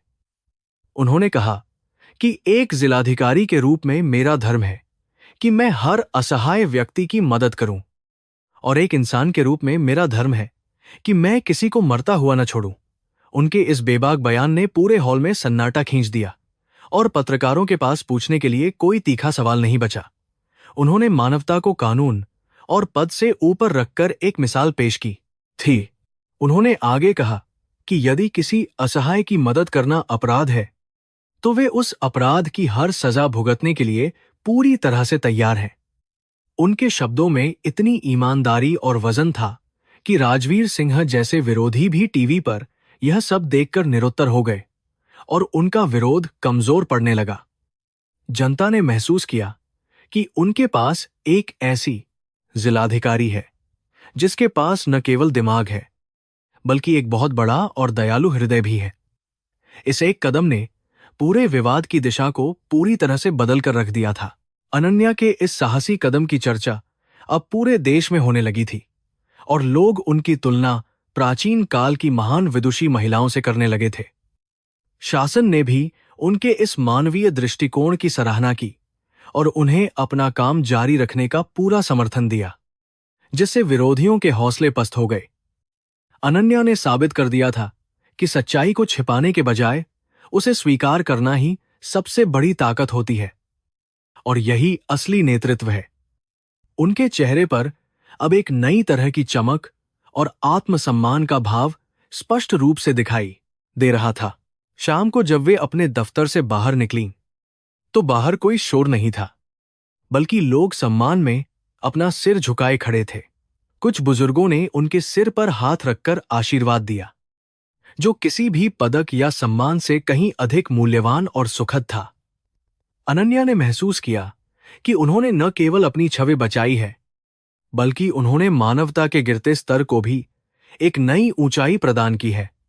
वे जानती थीं कि अभी बहुत कुछ करना बाकी है, लेकिन उन्होंने सबसे बड़ी बाधा को बहुत ही खूबसूरती से पार कर लिया था। विवादों का यह काला बादल अब धीरे धीरे छंटने लगा था और वाराणसी की गलियों में फिर से वही शांति लौटने लगी थी जो पहले थी। अनन्या ने महसूस किया कि अर्जुन का आना उनके लिए केवल एक समस्या नहीं थी, बल्कि यह उनके अंतर्मन की शुद्धि का एक दैवीय अवसर था। उन्होंने अपने जीवन के उस कड़वे अध्याय को गौरव के साथ बंद कर दिया था और अब वे एक नई शुरुआत के लिए तैयार थीं। गंगा की लहरें भी आज कुछ अधिक वेग से बह रही थीं, मानो वे अनन्या की इस शानदार जीत का उत्सव मना रही हों। अगले अध्याय में हम देखेंगे कि कैसे अनन्या ने अर्जुन के लिए एक ऐसा मार्ग चुना जो उसे समाज में फिर से सम्मान दिला सके। उनकी यह यात्रा अब प्रतिशोध से बढ़कर आत्म साक्षात्कार और निस्वार्थ सेवा की ओर मुड़ चुकी थी, जहां केवल प्रेम और दया का साम्राज्य था। अनन्या शर्मा ने दुनिया को दिखा दिया था कि एक महिला जब ठान लेती है तो वह पहाड़ों को भी झुका सकती है और नफरत के रेगिस्तान में भी मोहब्बत के फूल खिला सकती है। यह कहानी अब अपने सबसे सुंदर और प्रेरणादायक मोड़ पर पहुंच गई थी। वाराणसी की सुबह अब और भी शांत और शीतल थी, जैसे प्रकृति ने स्वयं अनन्या के साहस को मौन स्वीकृति दे दी हो। कलेक्ट्रेट परिसर में अब वह तनाव नहीं था जो पिछले कुछ दिनों से बना हुआ था, बल्कि वहां एक अजीब सी जिज्ञासा और श्रद्धा का भाव था। अनन्या ने आज सुबह अपने कार्यालय पहुंचते ही एक ऐसा आदेश जारी किया जिसने सबको चौंका दिया। उन्होंने अर्जुन को अस्पताल से सीधे अपने मुख्य कार्यालय में लाने का निर्देश दिया था, जो कि प्रोटोकॉल के लिहाज से एक बहुत ही असाधारण और अभूतपूर्व कदम माना जा रहा था। जब अर्जुन को सहारा देकर कलेक्ट्रेट के भव्य द्वार के अंदर लाया गया तो वहां मौजूद कर्मचारियों और फरियादियों की निगाहें थमसी गईं। वह एक साधारण भिखारी के रूप में नहीं, बल्कि एक ऐसे इंसान के रूप में आया था जिसे समाज ने ठुकरा दिया था, लेकिन न्याय की देवी ने उसे शरण दी थी। अनन्या अपने केबिन के दरवाजे पर खड़ी थी। उनका चेहरा शांत था और आंखों में एक ऐसी करुणा थी जो शब्दों से परे थी। उन्होंने स्वयं आगे बढ़कर अर्जुन का हाथ थामा और उसे अपने निजी कक्ष के अंदर ले गईं, जिससे वहां खड़े सभी लोग हतप्रभ रह गए। कार्यालय के भीतर अनन्या ने एक पारंपरिक पीतल की थाली और जल का पात्र मंगवाया, जो आमतौर पर केवल विशेष मेहमानों के स्वागत के लिए उपयोग किया जाता था। उन्होंने अर्जुन को एक आरामदायक आसन पर बिठाया और बिना किसी हिचकिचाहट के उसके धूल भरे और थके हुए पैरों को धोना शुरू किया। यह दृश्य किसी भी प्रशासनिक अधिकारी के लिए अकल्पनीय था, जहां सत्ता और गरिमा का इतना सख्त पहरा होता है। अनन्या ने यह कार्य किसी पत्नी के रूप में नहीं, बल्कि एक ऐसी आत्मा के रूप में किया जो दूसरे की पीड़ा को अपना मानकर उसे मुक्त करना चाहती थी। पैर धोने के बाद उन्होंने अपने हाथों से उसे भोजन परोसा, वही सादा भोजन जो वे स्वयं घर से लेकर आई थीं। अर्जुन की आंखों से आंसू रुकने का नाम नहीं ले रहे थे। उसे विश्वास नहीं हो रहा था कि जिस स्त्री को उसने कभी दासी की तरह समझा था, वह आज उसे देवता की भांति सम्मान दे रही है। अनन्या ने उससे एक शब्द भी नहीं कहा, केवल उसकी थाली में प्यार से रोटियां और दाल रखी, जैसे कोई मां अपने बिछड़े हुए बच्चे को वर्षों बाद खिला रही हो। कमरे में छाई वह चुप्पी हजारों संवादों से अधिक प्रभावी और मर्मस्पर्शी साबित हो रही थी। भोजन समाप्त होने के बाद अनन्या ने बहुत ही कोमल स्वर में अर्जुन से कहा कि यह भोजन और यह सत्कार किसी एहसान का बदला नहीं है, बल्कि यह मेरे धर्म का हिस्सा है। उन्होंने स्पष्ट किया कि वे उसे उसके पिछले कर्मों के लिए दंडित नहीं करना चाहती, क्योंकि समय ने उसे पहले ही सबसे बड़ी सजा दे दी है। अर्जुन ने कांपती आवाज में कहा कि वह इस सम्मान के लायक नहीं है और उसे केवल मौत की कामना है, ताकि वह अपने पापों से मुक्ति पा सके। अनन्या ने उसे टोकते हुए कहा कि जीवन भागने के लिए नहीं, बल्कि खुद को सुधारने के लिए मिला है। उन्होंने उसे बताया कि उन्होंने शहर के बाहरी इलाके में स्थित एक प्रतिष्ठित पुनर्वास केंद्र आनंद भवन में उसके रहने और इलाज का पूरा प्रबंध कर दिया है। वहां उसे न केवल स्वास्थ्य सुविधाएं मिलेंगी, बल्कि उसे अपनी क्षमता के अनुसार कुछ रचनात्मक कार्य करने का अवसर भी प्रदान किया जाएगा। अनन्या चाहती थी कि अर्जुन अपनी शेष जिंदगी भीख मांगकर नहीं, बल्कि मेहनत और स्वाभिमान के साथ गुजारे, ताकि वह अपनी नजरों में फिर से उठ सके। यह निर्णय केवल एक व्यक्ति की मदद नहीं थी, बल्कि यह सामाजिक सुधार की दिशा में एक बहुत बड़ा और क्रांतिकारी कदम था। कार्यालय के बाहर जब यह खबर फैली कि जिलाधिकारी ने स्वयं अपने हाथों से एक भिखारी के पैर धोए हैं, तो पूरे शहर में एक सकारात्मक लहर दौड़ गई। लोग दंग थे कि एक ईएस अधिकारी इतनी विनम्र और दयालु कैसे हो सकती है, जो जाति और पद के अहंकार को त्याग कर मानवता की सेवा कर सके। राजनैतिक विरोधियों के पास अब कहने के लिए कुछ भी नहीं बचा था, क्योंकि अनन्या ने नैतिकता की एक ऐसी ऊंची लकीर खींच दी थी जिसे पार करना नामुमकिन था। वाराणसी के लोग उन्हें अब जन मजिस्ट्रेट की उपाधि देने लगे थे, जो उनके लिए सबसे बड़ा सम्मान था।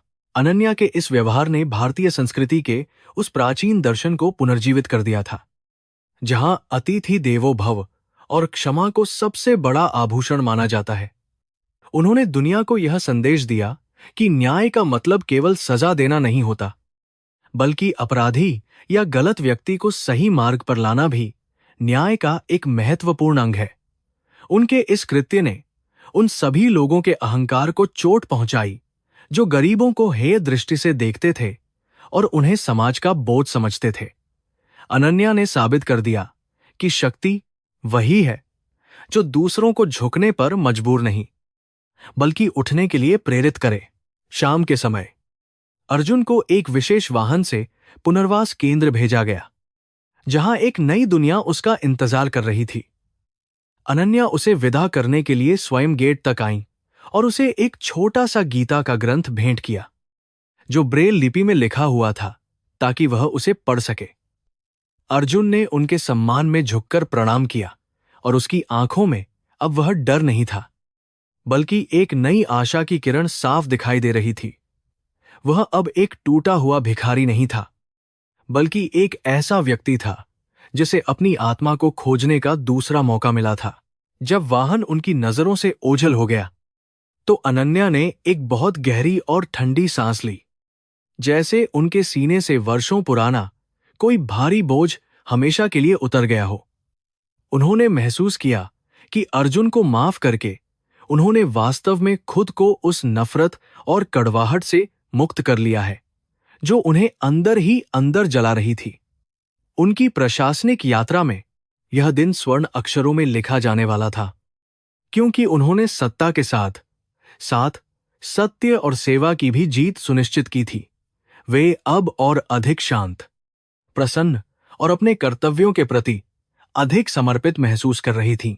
वे अपने कार्यालय में वापस लौटीं और अपनी कुर्सी पर बैठकर उस खाली कुर्सी को देखने लगीं, जहां कुछ समय पहले अर्जुन बैठा था। उन्हें एहसास हुआ कि कुर्सी और पद अस्थायी होते हैं, लेकिन हमारे द्वारा किए गए अच्छे कर्म और मानवता के प्रति हमारी संवेदनाएं ही हमेशा जीवित रहती हैं।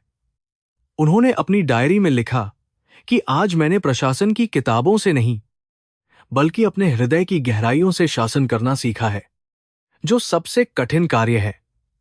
उनकी यह जीत किसी चुनाव या प्रमोशन से कहीं अधिक बड़ी और अधिक संतोषजनक थी, जिसने उन्हें एक पूर्ण इंसान बना दिया था। वाराणसी की शाम अब घाटों पर होने वाली गंगा आरती की आवाज से गूंज रही थी, और मंदिरों की घंटियां अनन्या के इस महान कार्य की गूंज को दूर दूर तक फैला रही थीं। हवा में लोबान और चमेली की खुशबू घुली हुई थी, जो एक नए युग के आगमन का संकेत दे रही थी, जहां प्रेम और करुणा ही सर्वोपरि होने वाले थे। अनन्या ने अपने कक्ष की बत्तियां बुझाईं और घर जाने के लिए निकलीं। लेकिन आज उनकी चाल में एक अलग ही आत्मविश्वास और शालीनता थी, जो उनके व्यक्तित्व को और निखार रही थी। यह अध्याय अनन्या शर्मा के जीवन का वह मोड़ था, जहां उन्होंने व्यक्तिगत इतिहास को पीछे छोड़कर एक सार्वजनिक प्रेरणा बनने का गौरव प्राप्त किया था। अर्जुन खन्ना अब उनके जीवन का एक दर्दनाक घाव नहीं, बल्कि उनकी उदारता और उनके धर्म का एक जीता जागता प्रमाण बन चुका था। समाज ने देखा कि कैसे एक महिला ने अपनी शक्ति का उपयोग प्रतिशोध के लिए नहीं, बल्कि एक गिरे हुए इंसान के उत्थान के लिए किया, जो आधुनिक युग की एक महान गाथा थी। काशी की यह पवित्र धरती ऐसे ही अद्भुत और मर्मस्पर्शी चरित्रों से मिलकर अपना इतिहास लिखती आई है। इस घटना ने जिले के अन्य अधिकारियों को भी यह सोचने पर मजबूर कर दिया कि वे अपने पद का उपयोग लोगों के जीवन में सकारात्मक बदलाव लाने के लिए कैसे कर सकते हैं। अनन्या ने बिना किसी भाषण के एक बहुत बड़ा सबक सिखा दिया था, जिसे शब्दों में बयान करना कठिन था। उन्होंने अपनी गाड़ी में बैठते हुए गंगा की ओर देखा और मन ही मन भगवान को धन्यवाद दिया कि उन्होंने उन्हें इस कठिन मार्ग पर चलने की शक्ति दी। अब अंतिम अध्याय की ओर बढ़ने का समय था, जहां इस कहानी को एक सुंदर और सार्थक समापन मिलना बाकी था। अर्जुन का नया जीवन शुरू होने वाला था और अनन्या ने उसे वह सब कुछ दिया था जो एक इंसान को फिर से जीने के लिए चाहिए होता है। उन्होंने साबित कर दिया कि बदला लेना आसान है, लेकिन किसी को जीवन दान देना सबसे कठिन और श्रेष्ठ कर्म है। उनके इस साहसी कदम ने न केवल एक व्यक्ति को बचाया, बल्कि पूरे प्रशासनिक ढांचे में संवेदनशीलता और मानवता का एक नया संचार किया। वाराणसी अब न केवल अपनी आध्यात्मिकता के लिए, बल्कि अपनी इस निस्वार्थ जिलाधिकारी की उदारता के लिए भी याद किया जाने वाला था, जो स्वयं में एक इतिहास था। रात के समय जब अनन्या अपने घर की छत पर बैठी थीं, तो उन्होंने महसूस किया कि उनके भीतर की कड़वाहट अब पूरी तरह से समाप्त हो चुकी है। वे अब उस पुरानी अनन्या से बहुत अलग थीं, जो केवल सफलता और सम्मान के पीछे भागती थी। अब वे एक ऐसी महिला थीं जिन्होंने त्याग का असली अर्थ समझ लिया था। उन्होंने तारों भरे आसमान की ओर देखा और महसूस किया कि जीवन वास्तव में बहुत सुंदर है, यदि हम इसे दूसरों की सेवा और प्रेम के लिए समर्पित कर सकें। यह शांति उनके जीवन की सबसे बड़ी उपलब्धि थी। इस अध्याय के अंत में हम देखते हैं कि कैसे एक शक्तिशाली महिला ने अपनी शक्ति का उपयोग विनम्रता और करुणा के साथ किया, जिसने उसे और भी महान बना दिया। अर्जुन अब एक अंधेरे कमरे में नहीं, बल्कि एक ऐसे स्थान पर था जहां उसे सम्मान और प्यार मिलने वाला था, जो उसके लिए एक पुनर्जन्म जैसा था। अनन्या की यह यात्रा अब प्रतिशोध के अंधेरे से निकलकर न्याय और सेवा के सुनहरे प्रकाश में पहुंच चुकी थी। आने वाला कल अब और भी अधिक उज्जवल और प्रेरणादायक होने वाला था, जिसकी नींव आज रखी गई थी। पुनर्वास केंद्र के कर्मचारी भी इस बात से बहुत प्रभावित थे कि एक जिलाधिकारी ने स्वयं फोन करके एक असहाय व्यक्ति की स्थिति का हाल जाना। यह बात उनके काम करने के उत्साह को और बढ़ाने वाली थी, क्योंकि वे जानते थे कि उनका नेतृत्व एक संवेदनशील हाथों में है। अनन्या ने यह सुनिश्चित किया था कि अर्जुन के साथ किसी भी प्रकार का भेदभाव न हो और उसे एक आम नागरिक की तरह सभी सुविधाएं मिलें। उनकी यह व्यवस्था सामाजिक न्याय का एक उत्कृष्ट उदाहरण थी, जिसे आने वाले समय में अन्य जिलों में भी लागू किया जा सकता था। समाज में अब अनन्या के प्रति सम्मान इतना बढ़ गया था कि लोग उनके खिलाफ उठने वाली हर आवाज को स्वयं ही दबा देते थे। उनकी छवि अब एक सख्त अधिकारी से बदलकर एक कृपालु माता जैसी हो गई थी, जो अपने क्षेत्र के हर दीन दुखी का ध्यान रखती है। अनन्या ने सिखाया कि प्रशासन केवल फाइलों और आदेशों तक सीमित नहीं है, बल्कि यह लोगों के दिलों को छूने और उनके जीवन को बेहतर बनाने का एक माध्यम भी है। उनकी यह सोच आज के दौर में बहुत ही आवश्यक और स्वागत योग्य कदम थी। इस अध्याय के समापन के साथ अनन्या और अर्जुन के बीच के उस कड़वे रिश्ते का एक नया और पवित्र स्वरूप सामने आया है। जहां कभी नफरत और तिरस्कार था, वहां अब केवल करुणा और कर्तव्य का भाव शेष रह गया है, जो दोनों के लिए मुक्तिदायक है। अनन्या ने अपने जीवन की सबसे बड़ी जीत हासिल कर ली है, और वह जीत किसी को हराने की नहीं, बल्कि खुद को जीतने की थी। अब हम इस महागाथा के अंतिम पड़ाव की ओर बढ़ रहे हैं, जहां शांति और संतोष का साम्राज्य स्थापित होगा। वाराणसी की गलियों में अब अनन्या का नाम बड़े गर्व और आदर के साथ लिया जा रहा था, और उनकी कहानी हर घर में सुनाई जाने लगी थी। एक अधिकारी के रूप में उन्होंने जो मिसाल पेश की, वह सदियों तक याद रखी जाएगी और आने वाली पीढ़ी के लिए एक मार्गदर्शक का काम करेगी। उन्होंने साबित किया कि अधिकार के साथ साथ उत्तरदायित्व भी आता है, और उस उत्तरदायित्व को प्रेम के साथ निभाना ही असली धर्म है। इस महान कार्य के साथ अनन्या का जीवन अब एक पूर्णता की ओर अग्रसर हो चुका था।